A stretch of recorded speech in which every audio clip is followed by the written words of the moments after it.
सिंह धोनी पर spot fixing जांच। IPL spot fixing मामला श्रीसंत पर बीसीसीआई ने आजीवन प्रतिबंध लगा दिया है। 2013 आईपीएल स्पॉट फिक्सिंग, दरअसल इसकी शुरुआत हो जाती है 2012 से ही एक न्यूज चैनल द्वारा किए गए स्टिंग ऑपरेशन 10-15-20 मैचों में 50 मैचों में अगर एक मैच में आपको ऐसा करते हुआ, जिसमें कुछ खिलाड़ियों को बैटिंग से रिलेटेड बात करते हुए दिखाया जाता है, जिसमें पुणे वॉरियर्स के मोइनीश मिश्रा, डेक्कन चार्जर के टी सुरेंद्रन और किंग 11 पंजाब के अमित यादव और शरद श्रीवास्तव।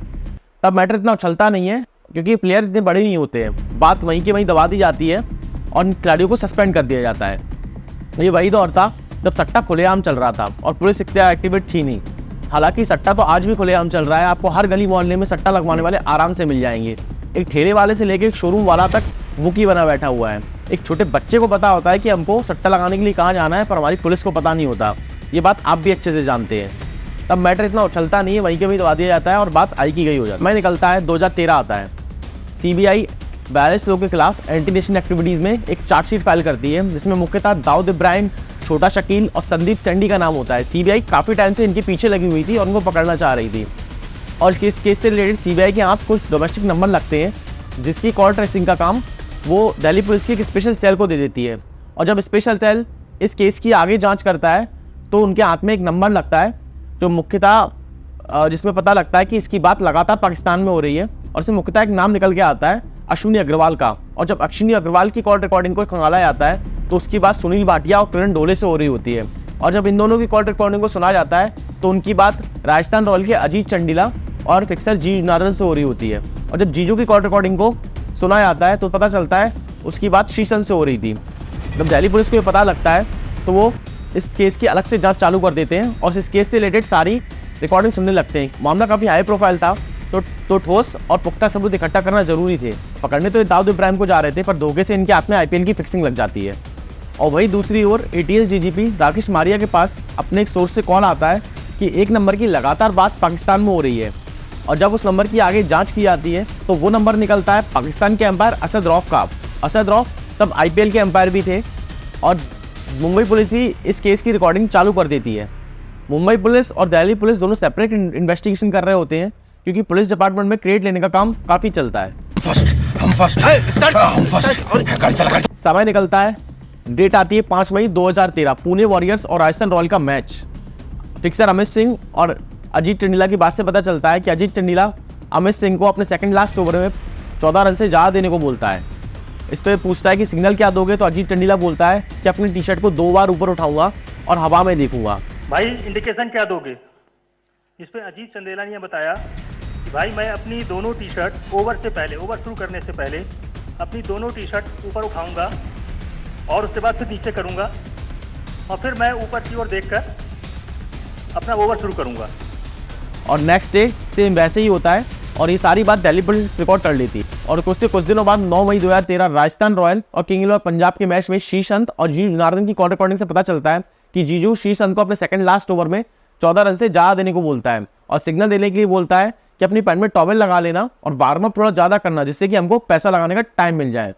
और उसके कुछ दिनों बाद 15 मई को भी कुछ ऐसे ही होता है, जिसमें अंकित चौहान भी जैसा बोला जाता है वैसे ही करते। और इसके बाद 15 मई 2013 को अंकित चौहान भी कुछ ऐसे ही करते। ये सारी बात दिल्ली पुलिस रिकॉर्ड कर लेती है और इतने सबूत इकट्ठा होने के बाद दिल्ली पुलिस प्लेयर्स को और कुछ सटोरियों को गिरफ्तार करने के लिए मुंबई निकलती है।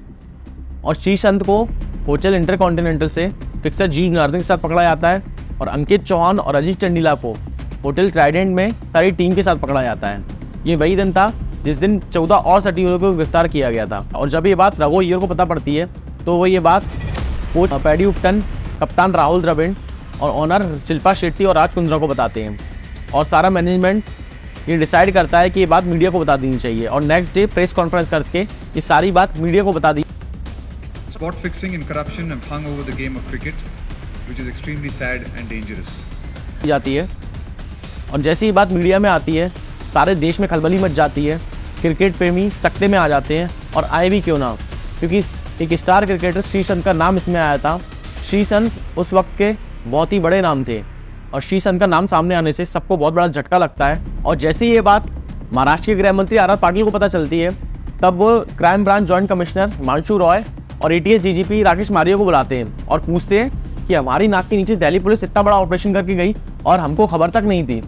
इस पे हिमांशु रॉय के पास कोई जवाब नहीं था, पर राकेश मारिये बताते हैं कि हमारे पास एक क्लू है। हमारी एक टीम काफ़ी टाइम से इस केस से रिलेटेड कॉल रिकॉर्डिंग्स कर रही है, जिसमें पाकिस्तानी एम्पायर असद रौफ का नंबर है, और असद रौफ उस टाइम के IPL के एम्पायर भी थे। तब जाके आर पाटिल थोड़ी राहत की सांस लेते हैं और आर पाटिल राकेश मारिये से बोलते हैं कि आप ये केस आगे CBI को दे दीजिए, और केस CBI को दे दिया जाता है। और CBI जब आगे जांच करती है तो बहुत कुछ चौंकाने वाला सामने आने वाला था, जिससे सबको बहुत झटका लगने वाला था। और जैसे ही CBI असद रौफ की कॉल रिकॉर्डिंग को खंगालती है, आगे जांच करती है, तो एक बहुत ही चौंकाने वाला नाम सामने आया, जो कि नाम था रुस्तम हिंद दारा सिंह के बेटे और बॉलीवुड एक्टर बिंदु दारा सिंह का। बिंदु दारा सिंह का नाम सामने आते ही सबको बहुत बड़ा झटका लगता है। और बिंदु दारा सिंह की कॉल रिकॉर्डिंग जब खंगाली जाती है तो एक और चौंकाने वाला नाम सामने आने वाला था, जो कि था उस टाइम के BCCI चेयरमैन N श्रीनिवासन के दामाद गुरुनाथ मैप्पन का। और इसके बाद बिंदु दारा सिंह और गुरुनाथ मैप्पन को अरेस्ट कर लिया जाता है। पर जब असद रौफ को अरेस्ट करने के लिए जाते हैं, तब पता चलता है कि असद रौफ श्रीसंत के गिरफ्तार होते ही पाकिस्तान भाग गया है। और जब CBI आगे जांच करती है तो इन लोगों के पास से कुछ बुकीज़ के नंबर मिलते हैं, और 1 जून 2013 को इनको एक नंबर मिलता है। और जब उस नंबर की इन्वेस्टिगेशन की जाती है, और तब पता चलता है कि उसका सीधा लिंक छोटा शकील और दाऊद इब्राहिम से होता है। और तब जाके खुलासा होता है कि सारा गेम, फिक्सिंग का सारा गेम पाकिस्तान से अंडरवर्ल्ड ऑपरेट कर रहा था।